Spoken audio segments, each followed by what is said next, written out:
రైతుల వద్ద పత్తి గింజ కొంటామని ఏపీ పౌర సరఫరాల శాఖ మంత్రి నాదెండ్ల మనోహర్ అన్నారు. తెనాలి మండలం పెదరావూరు గ్రామంలో మొంతా తుఫానుకు దెబ్బతిన్న వరి పొలాలను జిల్లా కలెక్టర్ తమీం అన్సారియాతో కలిసి మంత్రి పరిశీలించారు. రైతులతో మాట్లాడి వివరాలు తెలుసుకున్నారు. తాలు ఎక్కువ వస్తుందని, పంట నష్టం కలుగుతుందని రైతులు తెలిపారు. జిల్లాలో 24,000 హెక్టార్ల పంట నీటి ముంపుకు గురై దెబ్బతిందని మంత్రి అన్నారు. 6,000 హెక్టార్ల పంట తెనాలి నియోజకవర్గంలో దెబ్బతిందన్నారు.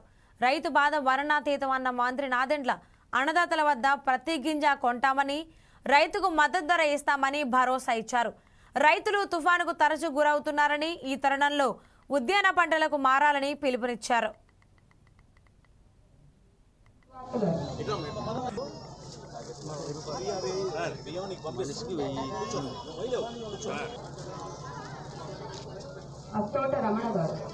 తుఫాన్ మోంతా ప్రభావం ఏ విధంగా ఉండింది క్షేత్రస్థాయిలో అనే అంశంపైన ఈ రోజు నుంచి ప్రభుత్వం దృష్టి పెట్టాం.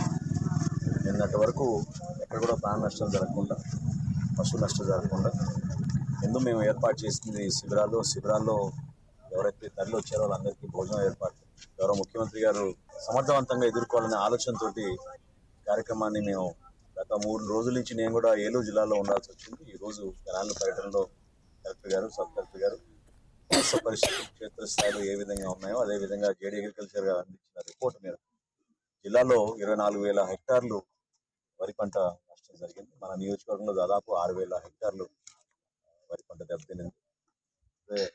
రైతు ధనంజయ్ గారితో కూడా మాట్లాడాం, ఆయన పొలంలో కూడా పరిశీలించాం. రైతు పరిస్థితి చాలా అధ్వానంగా ఉంది, వర్ణాతీతం.